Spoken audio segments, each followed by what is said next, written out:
ನಮಸ್ಕಾರ. Welcome to Basayya YouTube channel. ನಾನು ನಿಮ್ಮ ಶಿವಬಸಯ್ಯ. ಸೊ ಇವತ್ತಿನ ಒಂದು ಕ್ಲಾಸಲ್ಲಿ ನೋಡಿ ನಾವು ಬಾದಾಮಿ ಚಾಲುಕ್ಯರಲ್ಲಿ ಬರ್ತಕ್ಕಂತಹ ಒಂದು ಪ್ರಸಿದ್ಧ ದೊರೆಯಾಗಿರ್ತಕ್ಕಂಥ ಇಮ್ಮಡಿ ಪುಲಕೇಶಿಯ ಬಗ್ಗೆ ತಿಳಿದುಕೊಳ್ತಾ ಹೋಗೋಣ. ಸಂಪೂರ್ಣವಾಗಿ ಈ ಒಂದು ಇಮ್ಮಡಿ ಪುಲಕೇಶಿಯ ಸಾಧನೆಗಳನ್ನು ಈ ಒಂದು ಕ್ಲಾಸಲ್ಲಿ ಹೇಳ್ತಾ ಹೋಗ್ತೀನಿ. ಈತನ ಒಂದು ಆಳ್ವಿಕೆ ಕಾಲ ಅಂತ ಬಂದಾಗ ಕ್ರಿಸ್ತಶಕ 610ರಿಂದ 642ರವರೆಗೆ. ಸೊ ಅದೇ ರೀತಿಯಾಗಿ ಇದರ ಒಂದು ಪೂರ್ವಜರ ಇತಿಹಾಸ ಅಂತ ನೋಡುವಾಗ ಈ ಒಂದು ಎರಡನೇ ಪುಲಕೇಶಿಯ ಐಹೊಳೆ ಶಾಸನದ ಪ್ರಕಾರ ಏನಾಗುತ್ತೆ ಅಂದರೆ ಕ್ರಿಸ್ತಶಕ 500ರಿಂದ 520ರಲ್ಲಿ ಆಳಿರುವಂತಹ ಈ ಒಂದು ಜಯಸಿಂಹನು ಈ ಒಂದು ಸಾಮ್ರಾಜ್ಯದ ಅಥವಾ ಬಾದಾಮಿ ಚಾಲುಕ್ಯ ಸಾಮ್ರಾಜ್ಯದ ಒಂದು ಸ್ಥಾಪಕ ಅಂತ ಹೇಳಲಾಗುತ್ತೆ. ಅದೇ ರೀತಿಯಾಗಿ ವಿವಿಧ ರಾಜರು ಕೂಡ ಆಳ್ತಾ ಹೋಗ್ತಾರೆ. ನೆಕ್ಸ್ಟ್ ನೋಡೋಣ ಅಂತಂದರೆ ನಾನು ಜಸ್ಟ್ ಏನು ಮಾಡ್ತೀನಿ ಅಂದರೆ ಈ ಒಂದು ಈತನ ತಂದೆ ಆಗಿರ್ತಕ್ಕಂಥ 1ನೇ ಕೀರ್ತಿವರ್ಮನ ಬಗ್ಗೆ ಹೇಳ್ತಾ ಹೋಗ್ತೀನಿ ನೋಡಿ. ಸೊ 1ನೇ ಕೀರ್ತಿವರ್ಮನ ಆಳ್ವಿಕೆ ಅಂತ ಬಂದಾಗ ಕ್ರಿಸ್ತಶಕ 566ರಿಂದ 596ರ ಒಳಗೆ ಅಧಿಕಾರವನ್ನು ಚಲಾಯಿಸ್ತಾನೆ. ಈತನ ಮರಣಾನಂತರ ಏನು ಮಾಡ್ತಾನೆ ಅಂದರೆ ಈ ಒಂದು ಇಮ್ಮಡಿ ಪುಲಕೇಶಿ ಅಪ್ರಾಪ್ತ ವಯಸ್ಸಿನವನಾಗಿರುವುದರಿಂದ ಏನು ಮಾಡ್ತಾನೆ, ಈತನ ಒಂದು ಆಳ್ವಿಕೆಯ ನಂತರ ಆತನ ತಮ್ಮನಾಗಿರ್ತಕ್ಕಂತಹ ಮಂಗಳೇಶ ಏನು ಮಾಡ್ತಾನೆ ಅಂದರೆ ಅಧಿಕಾರವನ್ನು ವಹಿಸ್ಕೊಳ್ತಾನೆ. ಆದರೆ ಈ ಒಂದು ಮಂಗಳೇಶ ಏನು ಮಾಡ್ತಾನೆ ಅಂದರೆ ತನ್ನ ಒಂದು ಅಧಿಕಾರವನ್ನು ಈ ಒಂದು ಇಮ್ಮಡಿ ಪುಲಕೇಶಿ ಪ್ರಾಪ್ತ ವಯಸ್ಸಿಗೆ ಬಂದರೂ ಕೂಡ ಏನು ಮಾಡ್ತಾನೆ ಅಂದರೆ ಅಧಿಕಾರವನ್ನು ಬಿಟ್ಟುಕೊಡೋದಿಲ್ಲ. ಅದರ ಬದಲಾಗಿ ಏನು ಮಾಡ್ತಾನೆ ಅಂದರೆ ತನ್ನ ಒಂದು ಮಗನಾಗಿರ್ತಕ್ಕಂತಹ ಸುಂದರವರ್ಮನನ್ನು ಅಧಿಕಾರಕ್ಕೆ ತೆಗೆದುಕೊಂಡು ಬರಬೇಕು ಅಂತ ಪ್ರಯತ್ನವನ್ನು ಮಾಡ್ತಾನೆ. ಅದೇ ರೀತಿಯಾಗಿ ಈ ಒಂದು ಇಮ್ಮಡಿ ಪುಲಕೇಶಿನನ್ನು ಕೊಲ್ಲಲು ಕೂಡ ಸಂಚನ್ನು ಮಾಡ್ತಾನೆ. ಇದನ್ನು ಅರಿತಿರುವಂತಹ ಇಮ್ಮಡಿ ಪುಲಕೇಶಿ ಸಾಮ್ರಾಜ್ಯದಿಂದ ಹೊರಹೋಗಿ ತನ್ನದೇ ಆದಂಥ ಒಂದು ಸೈನ್ಯವನ್ನು ಕಟ್ಟಿಕೊಂಡು ಬಿಟ್ಟು ಈ ಒಂದು ತನ್ನ ಚಿಕ್ಕಪ್ಪನಾಗಿರ್ತಕ್ಕಂತಹ ಮಂಗಳೇಶನೊಡನೆ ಯುದ್ಧವನ್ನು ಸಾರ್ತಾನೆ. ಸೊ ಇದು ನೆಕ್ಸ್ಟ್ ಹೇಳ್ತಾ ಹೋಗ್ತೀನಿ. ಯಾಕಂತಂದರೆ ಈತನ ದಂಡಯಾತ್ರೆಗಳಲ್ಲಿ ಇದೇ ಅವನನ್ನು ಮೊದಲನೇ ದಂಡಯಾತ್ರೆ ಅಂತ ಕೂಡ ಹೇಳ್ಬೋದು. ಅದೇ ರೀತಿಯಾಗಿ ಇಲ್ಲಿ ನೋಡಿ ಇಮ್ಮಡಿ ಪುಲಕೇಶಿ ಅಂತ ಬಂದಾಗ ಕ್ರಿಸ್ತಶಕ 610ರಿಂದ 642ರವರೆಗೆ ಈತ ಕೀರ್ತಿವರ್ಮನನ ಮಗ. ಓಕೆನಾ. ಮಹಾಪ್ರಚಂಡ, ಪರಾಕ್ರಮಿ, ಚಾಲುಕ್ಯಾಧಿಪತಿ ಅಂತ ಅನೇಕ ಬಿರುದುಗಳನ್ನು ಪಡೆದುಕೊಂಡಿರ್ತಾನೆ. ನೆಕ್ಸ್ಟು ಈ ಒಂದು ನರ್ಮದಾ ನದಿ ಕಾಳಗ ಆದ ನಂತರ ಏನು ಮಾಡ್ತಾನೆ ಅಂದರೆ ಈತ ಪರಮೇಶ್ವರ ಎಂಬ ಬಿರುದನ್ನು ಕೂಡ ಪಡೆದುಕೊಳ್ಳುವಂಥದ್ದು. ಸೊ ಈತನ ಪೂರ್ವಜರ ಬಗ್ಗೆ ಮತ್ತು ಈತನ ಸಾಧನೆಗಳ ಬಗ್ಗೆ ನಾವು ಈತನ ಆಸ್ಥಾನದ ಕವಿಯಾಗಿರ್ತಕ್ಕಂಥ ರವಿ ಕೀರ್ತಿ ರಚಿಸಲ್ಪಟ್ಟ ಐಹೊಳಿ ಮೇಗುತಿ ದೇವಾಲಯ ಶಾಸನದಿಂದ ನಾವು ತಿಳಿದುಕೊಳ್ಳಬಹುದು. ಅದೇ ರೀತಿಯಾಗಿ ಈತನ ದಿಗ್ವಿಜಯಗಳಂತ ನೋಡೋಣ. ಓಕೆ, ದಂಡಯಾತ್ರೆಗಳು ನೋಡಿ ಕಾಣಿಸ್ತಾ ಇದೆನಾ? ಓಕೆ ನೋಡಿ, ಇಮ್ಮಡಿ ಪುಲಕೇಶಿಯ ದಂಡಯಾತ್ರೆಗಳು. ಇಮ್ಮಡಿ ಪುಲಕೇಶಿಯ ದಂಡಯಾತ್ರೆಗಳು ಅಂತ ಬಂದಾಗ ನಾನು ಹೇಳಿದೆ ಮೊದಲನೇ ಬಾರಿಗೆ ಏನು ಮಾಡ್ತಾನೆ ಅಂದರೆ ಮಂಗಳೇಶನೊಡನೆ ಯುದ್ಧ.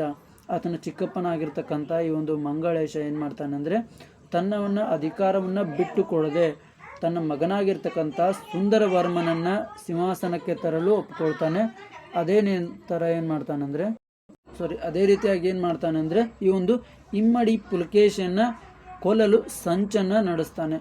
ಆದ್ದರಿಂದ ಇದನ್ನು ಅರಿತಿರ್ತಕ್ಕಂತಹ ಇಮ್ಮಡಿ ಪುಲಕೇಶಿ ರಾಜ್ಯವನ್ನು ಹೋಗಿಬಿಟ್ಟು ತನ್ನದೇ ಆದಂಥ ಒಂದು ಸೈನ್ಯವನ್ನು ಕಟ್ಕೊಂಡ್ಬಿಟ್ಟು ಏನು ಮಾಡ್ತಾನೆ ಅಂದರೆ ಈ ಒಂದು ಮಂಗಳೇಶನೊಡನೆ ಯುದ್ಧವನ್ನು ಸಾರ್ತಾನೆ. ಇದರಲ್ಲಿ ಮಂಗಳೇಶನನ್ನು ಸೋಲಿಸಿ ಆತನನ್ನು ಕೊಲೆಗೈದು ಈ ಒಂದು ಚಾಲುಕ್ಯ ಸಿಂಹಾಸನವನ್ನು ಏರುವಂಥದ್ದು. ನೆಕ್ಸ್ಟ್ ನೋಡಿ, ರಾಷ್ಟ್ರಕೂಟರೊಡನೆ ಯುದ್ಧ.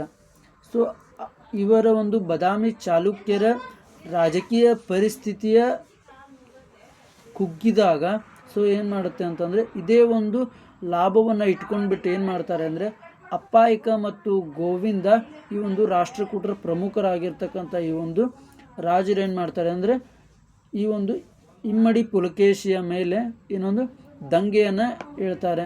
ಸೊ ಆ ದಂಗೆಯನ್ನು ಇಮ್ಮಡಿ ಪುಲಕೇಶಿಯು ತನ್ನ ಸೈನ್ಯದ ಸಹಾಯದೊಂದಿಗೆ ಅವರನ್ನು ದಂಗೆಕೋರನನ್ನು ಹತ್ತಿಕ್ತಾನೆ. ಸೊ ಈ ಒಂದು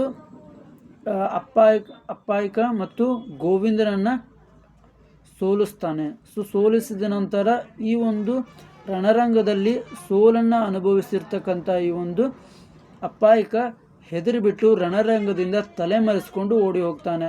ಬಟ್ ಗೋವಿಂದ ಶರಣಾಗ್ತಾ ಹೋಗ್ತಾನೆ. ಸೊ ಆತನ ಎರಡನೇ ಒಂದು ದಂಡಯಾತ್ರೆ ಅಂತ ಹೇಳ್ಬೋದು. ನೆಕ್ಸ್ಟ್ ನೋಡಿ, ಕದಂಬರೊಡನೆ ಯುದ್ಧ. ಸೊ ಹೊಯ್ಸಳ ಶಾಸನದ ಪ್ರಕಾರ ಏನಾಗುತ್ತೆ ಅಂದರೆ, ಪುಲಕೇಶಿ ಕದಂಬರ ರಾಜರ ವಿರುದ್ಧ ದಂಡೆತ್ತಿ ಹೋಗಿಬಿಟ್ಟು ಅಲ್ಲಿರ್ತಕ್ಕಂತಹ ರಾಜರನ್ನು ಸೋಲಿಸಿ ಬನವಾಸಿಯನ್ನು ಮತ್ತೆ ವಶಪಡಿಸಿಕೊಳ್ತಾರೆ. ತದನಂತರ ದಕ್ಷಿಣ ಕನ್ನಡ ಜಿಲ್ಲೆಯ ಗಂಗರನ್ನು ಕೂಡ ಸೋಲಿಸ್ತಾ ಹೋಗ್ತಾರೆ. ಅದೇ ರೀತಿಯಾಗಿ ಇವರ ಒಂದು ಸೈನ್ಯ ತನ್ನ ಕೊಂಕಣದ ಪ್ರದೇಶವರೆಗೆ ಕೊಂಡೊಯ್ದು ಬಿಟ್ಟು ಏನು ಮಾಡ್ತಾನೆ ಅಂದರೆ, ಅಲ್ಲಿ ಮೌರ್ಯರನ್ನು ಸೋಲಿಸಿ ಲಾಟ, ಮಾಳ್ವ ಮತ್ತು ಗುಜರಾತಿನ ರಾಜರುಗಳನ್ನು ಸೋಲಿಸಿ ಅಲ್ಲಿ ತನ್ನ ಒಂದು ಸಾರ್ವಭೌಮತ್ವವನ್ನು ಸ್ಥಾಪಿಸ್ತಾ ಹೋಗ್ತಾರೆ. ವಿಜಯರಾಜ ಎಂಬ ಚಾಲುಕ್ಯಾಧಿಪತಿಯನ್ನು ಕ್ರಿಸ್ತಶಕ 643ರಲ್ಲಿ ಈ ಒಂದು ಭಾಗಗಳನ್ನು ನೋಡಿಕೊಳ್ಳುವುದಕ್ಕಾಗಿ ಈ ಒಂದು ಇಮ್ಮಡಿ ಪುಲಕೇಶಿ ಆತನನ್ನು ನೇಮಿಸ್ತಾ ಹೋಗ್ತಾನೆ. ನೆಕ್ಸ್ಟ್ ನೋಡಿ, ಹರ್ಷವರ್ಧನನೊಡನೆ ಯುದ್ಧ. ಸೊ ಇದು ನಿಮಗೆ ಗೊತ್ತಿರಬೇಕು. ಯಾಕಪ್ಪ ಅಂತಂದರೆ ಈ ಒಂದು ಹರ್ಷವರ್ಧನೊಡನೆ ಯುದ್ಧ ಏನಾಗುತ್ತೆ ಅಂದರೆ, ಸೊ ಇದನ್ನು ನಾವು ಏನಂತ ಕರಿತೀವಿ, ನರ್ಮದಾ ನದಿ ಕಾಳಗ ಅಂತ ಕೂಡ ಕರಿತಾ ಹೋಗ್ತೀವಿ. ಓಕೆನಾ. ಸೊ ಐಹೊಳೆ ಶಾಸನದ ಪ್ರಕಾರ ಈ ಒಂದು ಉತ್ತರದ ಸಾಮ್ರಾಟಕನಾಗಿರ್ತಕ್ಕಂಥ ಹರ್ಷವರ್ಧನ ಚಕ್ರವರ್ತಿ ಏನು ಮಾಡ್ತಾನೆ ಅಂದರೆ, ತನ್ನ ಒಂದು ಅಸಂಖ್ಯಾತ ಒಂದು ಸೈನ್ಯವನ್ನು ಕಟ್ಟಿಕೊಂಡು ಬಿಟ್ಟು ಏನು ಮಾಡ್ತಾನೆ ಅಂದರೆ, ಈ ಒಂದು ಇಮ್ಮಡಿ ಪುಲಕೇಶಿಯ ಮೇಲೆ ಯುದ್ಧವನ್ನು ಸಾರ್ತಾನೆ. ಸೊ ಅದರಲ್ಲಿ ಏನು ಮಾಡ್ತಾನೆ ಅಂದರೆ, ಈ ಒಂದು ಇಮ್ಮಡಿ ಪುಲಕೇಶಿ ಈತನ ಒಂದು ಯುದ್ಧವನ್ನು ಹತ್ತಿಕ್ಕುವುದರಲ್ಲಿ ಯಶಸ್ವಿಯನ್ನು ಕಾಣ್ತಾನೆ. ಹರ್ಷವರ್ಧನ ಈ ಯುದ್ಧದಲ್ಲಿ ಸೋಲ್ತಾನೆ.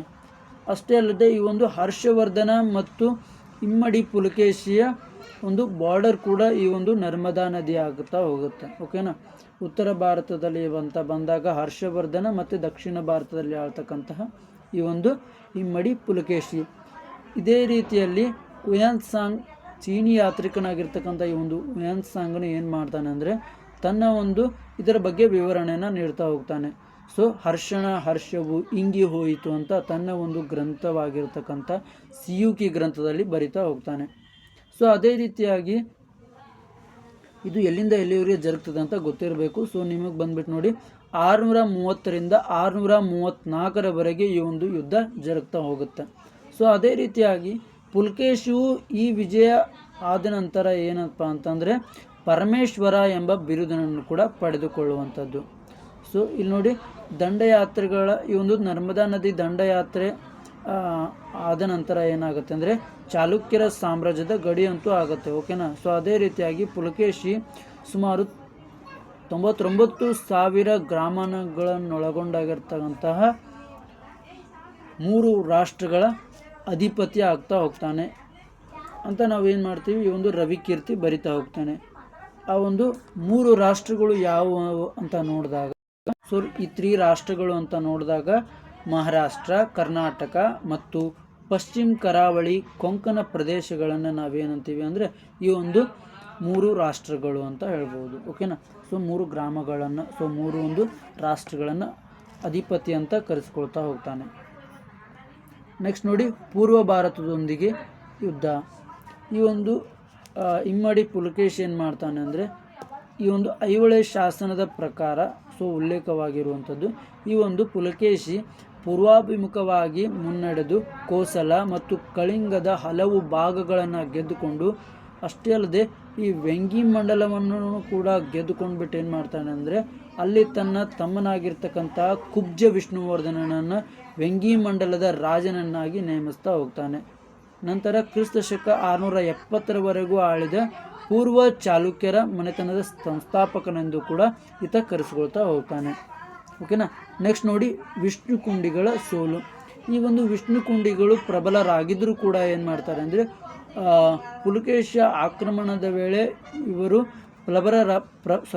ಪ್ರಬಲರಾಗಿದ್ದರೂ ಕೂಡ ಏನು ಮಾಡ್ತಾರೆ ಅಂದರೆ, ವಿಷ್ಣುಕುಂಡಿಗಳು ಸೋತು ಹೋಗ್ತಾರೆ. ಈ ವಿಷ್ಣುಕುಂಡಿಗಳ ಸಾಮಂತ ದೊರೆಯಾಗಿರ್ತಕ್ಕಂಥ ಪೃಥ್ವಿರಾಜನು ಪುಲಕೇಶಿಯಿಂದ ಸೋತು ಶರಣಾಗ್ತಾನೆ. ನೆಕ್ಸ್ಟ್ ನೋಡಿ, ಪಲ್ಲವರೊಡನೆ ಯುದ್ಧ. ಸೊ ಇದು ನಿಮಗೆ ಇಂಪಾರ್ಟೆಂಟ್ ಆಗಿರ್ತಕ್ಕಂಥದ್ದು. ಯಾಕಂದರೆ ಜಸ್ಟು ಈ ಒಂದು ಪಲ್ಲವರ ಯುದ್ಧ ಅಥವಾ ಅವರ ಒಂದು ಸಂಘರ್ಷ ಇಲ್ಲಿಂದ ಸ್ಟಾರ್ಟ್ ಆಗ್ತಾ ಹೋಗುತ್ತೆ. ಓಕೆನಾ. ಸೊ ಇಲ್ಲೇನಾಗುತ್ತೆ ಅಂದರೆ ನೋಡಿ, ಈ ಒಂದು ಚಾಲುಕ್ಯ ಮತ್ತು ಪಲ್ಲವರೊಡನೆ ಸಂಘರ್ಷ ಇಲ್ಲಿಂದ ಸ್ಟಾರ್ಟ್ ಆಗ್ತಾ ಹೋಗುತ್ತೆ. ಪುಲಕೇಶಿಯು ಈ ಒಂದು ಪಲ್ಲವರ ರಾಜನಾಗಿರ್ತಕ್ಕಂತಹ 1ನೇ ಮಹೇಂದ್ರ ವರ್ಮನನ್ನು ಸೋಲಿಸಿ ರಕ್ಷಣೆಗಾಗಿ ಆತ ತನ್ನ ಒಂದು ಕಂಚಿನ ಕೋಟೆಯನ್ನು ನಿರ್ಮಿಸ್ಕೊಂಡಿರ್ತಾನೆ, ಅದನ್ನು ಆಕ್ರಮಿಸ್ಕೊಂಡು ಬಿಡ್ತಾನೆ. ನೆಕ್ಸ್ಟ್ ಥರ ಈ ಒಂದು ಯುದ್ಧದಲ್ಲಿ ಮಹೇಂದ್ರ ವರ್ಮನು ಯುದ್ಧದಲ್ಲಿ ಮರಣವನ್ನು ಹೊಂದುತ್ತಾನೆ. ಸೊ ಮರಣವನ್ನು ಹೊಂದಿದ ಅಂತ ನಮಗೆ ಈ ಒಂದು ಇಮ್ಮಡಿ ಪುಲಕೇಶಿಯ ಆಸ್ಥಾನದ ಕವಿಯಾಗಿರ್ತಕ್ಕಂಥ ರವಿಕೀರ್ತಿ ಹೇಳ್ತಾ ಹೋಗ್ತಾನೆ. ಸೊ ಅಲ್ಲಿಂದ ಏನು ಸ್ಟಾರ್ಟ್ ಆಗುತ್ತೆ ಅಂದರೆ ಈ ಒಂದು ಪಲ್ಲವರ ಮತ್ತು ಚಾಲುಕ್ಯರ ಸಂಘರ್ಷವು ಶತಮಾನಗಳವರೆಗೂ ಕೂಡ ಇದು ಮುಂದುವರಿತಾ ಹೋಗುತ್ತೆ. ಓಕೆ.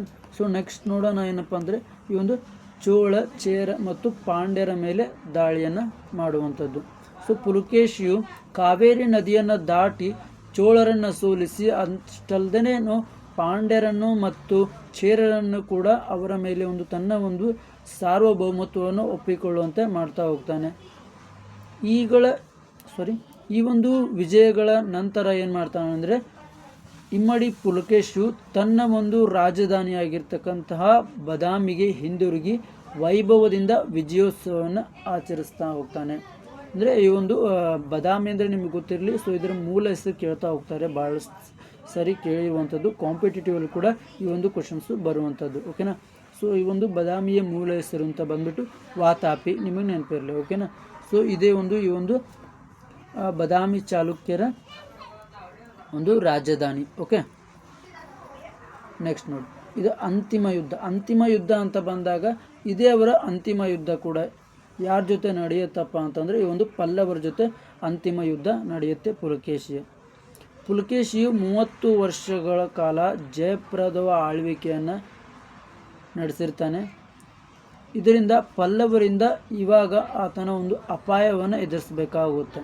ಸೊ ಈ ಒಂದು ಪಲ್ಲವರ ದೊರೆ ಆಗಿರ್ತಕ್ಕಂಥ ಮಹೇಂದ್ರ ವರ್ಮನ ನಂತರ ಆತನ ಪಟ್ಟಕ್ಕೆ ಬಂದಿರತಕ್ಕಂಥ ಆತನ ಮಗ ನರಸಿಂಹವರ್ಮನು ಏನು ಮಾಡ್ತಾನೆ, ತನ್ನ ತಂದೆಯ ಸೋಲಿನ ಒಂದು ಪುಲಕೇಶಿಯ ಸೋಲಿನ ಸೇಡನ್ನು ಇಟ್ಕೊಂಡ್ಬಿಟ್ಟು ಏನು ಮಾಡ್ತಾನೆ, ಪುಲಕೇಶಿಯ ವಿರುದ್ಧ ಯುದ್ಧವನ್ನು ಸಾರ್ತಾನೆ. ಸೊ ಈ ಒಂದು ಯುದ್ಧದಲ್ಲಿ ಪುಲಕೇಶಿ ಏನು ಮಾಡ್ತಾನೆ ಅಂದರೆ ಹಿಂದೇಟು ಹಾಕ್ತಾ ಹೋಗ್ತಾನೆ, ಅಂದರೆ ಜಸ್ಟ್ ಸೋಲ್ತಾ ಹೋಗ್ತಾರೆ. ಓಕೆನಾ.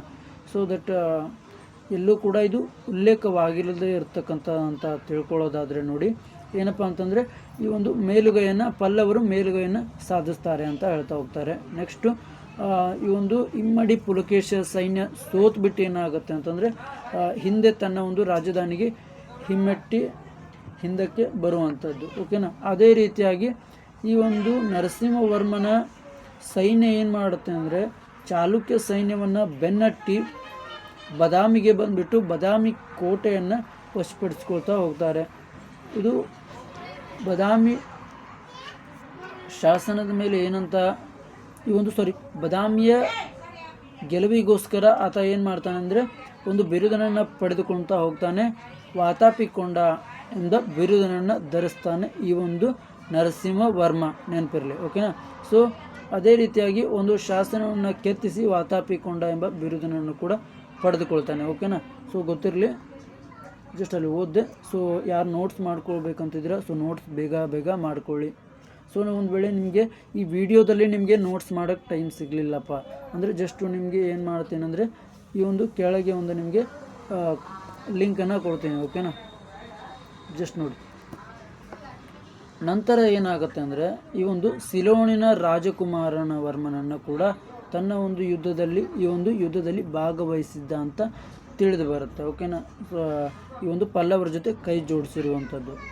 ಹಾಗೆ ಕ್ರಿಸ್ತ ಶಕ 642ರಲ್ಲಿ ಈ ಯುದ್ಧದ ಜರುಗಿತ್ತು ಅಂತ ಹೇಳಬಹುದು. ಸೊ ಈ ಯುದ್ಧದಲ್ಲಿ ಪುಲಕೇಶಿ ಅಲ್ಲಿ ಮಿಸ್ಟೇಕ್ ಆಗಿದೆ, ಒಂದು ಸ್ವಲ್ಪ ತಿದ್ದುಕೊಳ್ಳಿ. ಓಕೆನಾ. ಕುಲಕೇಶಿ ಅಂತ ಆಗಿದೆ, ಕುಲಕೇಶಿ ಅಲ್ಲ ಪುಲಕೇಶಿ. ಪುಲಕೇಶಿಯ ಮರಣದ ಬಗ್ಗೆ ಎಲ್ಲೂ ಕೂಡ ಸ್ಪಷ್ಟ ಮಾಹಿತಿ ದೊರೆಯುವುದಿಲ್ಲ. ಓಕೆನಾ. ಸೊ ದೊರೆತಿಲ್ಲ. ಸೊ ನಿಮಗೇನಾದರೂ ದೊರೆತಿದ್ರೆ ಹೇಳ್ಬೋದು. ಯಾಕಂದರೆ ನಾವು ರೆಫರ್ ಮಾಡುವಂಥ ಬುಕ್ಸ್ ಅಂತ ಬಂದಾಗ ಈ ಒಂದು NCERT ಬುಕ್ಸನ್ನು ರೆಫರ್ ಮಾಡ್ತಾ ಹೋಗಿ. ಓಕೆನಾ. ಸೊ ಅಲ್ಲಿ ನಿಮಗೆ ಕರೆಕ್ಟಾದ ಒಂದು ಡೇಟ್ಸು ಅಥವಾ ಅವರೊಂದು ಮರಣದ ಬಗ್ಗೆ ಸಂಪೂರ್ಣವಾಗಿ ತಿಳಿದಿದೆ ಅನ್ನೋದು ನಿಮಗೆ ಅರ್ಥ ಆಗ್ತಾ ಹೋಗುತ್ತೆ. ಓಕೆನಾ. ಸೊ ಬಟ್ ಏನಾಗುತ್ತೆ ಅಂದರೆ ಈ ಒಂದು ಇಮ್ಮಡಿ ಪುಲಕೇಶಿಯು ವೀರಾವೇಶದಿಂದ ಈ ಒಂದು ಯುದ್ಧದಲ್ಲಿ ಹೋರಾಡಿ ಹತನಾಗ್ತಾನೆ ಅಂತ ತಿಳಿದು ಬರುವಂಥದ್ದು. ಸೊ ನೆಕ್ಸ್ಟ್ ನೋಡಿ, ಆತನ ವ್ಯಕ್ತಿತ್ವ ಅಂತ ನೋಡುವಾಗ ಇಮ್ಮಡಿ ಪುಲಕೇಶಿ ಚಾಲುಕ್ಯ ಮನೆತನದ ಅಗ್ರಗಣ್ಯ ಅಥವಾ ಉತ್ತಮ ಪ್ರಭುಗಳಲ್ಲಿ ಒಬ್ಬನಾಗಿರುವಂಥದ್ದು. ಅದೇ ರೀತಿಯಾಗಿ ಚಾಲುಕ್ಯ ಸಾಮ್ರಾಜ್ಯದ ತನ್ನ ಉನ್ನತ ಶಿಖರವನ್ನು ಮುಟ್ಟಿತು ಈತನ ಒಂದು ಕಾಲದಲ್ಲಿ. ಸೊ ಸಾಹಿತ್ಯ ಈ ರೀತಿಯಾಗಿ ಅನೇಕ ಒಂದು ಸಾಹಿತ್ಯ ಕಲೆ ಈತನ ವೈಭವವು ಕೂಡ ಈ ಒಂದು ಬಾದಾಮಿ ಚಾಲುಕ್ಯರ ವೈಭವ ಉನ್ನತ ಶಿಖರವನ್ನು ಈ ಒಂದು ಇಮ್ಮಡಿ ಪುಲಕೇಶಿ ಕಾಲದಲ್ಲಿ ಉನ್ನತ ಶಿಖರವನ್ನು ಮುಟ್ಟುತ್ತೆ ಅಂತ ಹೇಳ್ಬೋದು. ಅದೇ ರೀತಿಯಾಗಿ ಈತನ ಬಿರುದುಗಳಂತ ನೋಡಿ, ಸೊ ಬಿರುದು ಅಂತ ಬಂದಾಗ ದಕ್ಷಿಣ ಭಾರತವನ್ನು ಆಳಿದ ಮೇಲೆ ಏನು ಮಾಡ್ತೀವಿ, ಉತ್ತರ ಭಾರತವನ್ನು ಆಳಿದ ಮೇಲೆ ಆಳಿರ್ತಕ್ಕಂತಹ ಈ ಒಂದು ಹರ್ಷವರ್ಧನನೊಡನೆ ಯುದ್ಧ ಮಾಡಿದಾಗ ಏನಪ್ಪ ಅಂತಂದರೆ ಅಲ್ಲಿ ಪರಮೇಶ್ವರ ಎಂಬ ಬಿರುದನ್ನು ಕೂಡ ಈ ಒಂದು ಇಮ್ಮಡಿ ಪುಲಕೇಶಿ ಪಡೆದುಕೊಳ್ತಾ ಹೋಗ್ತಾನೆ.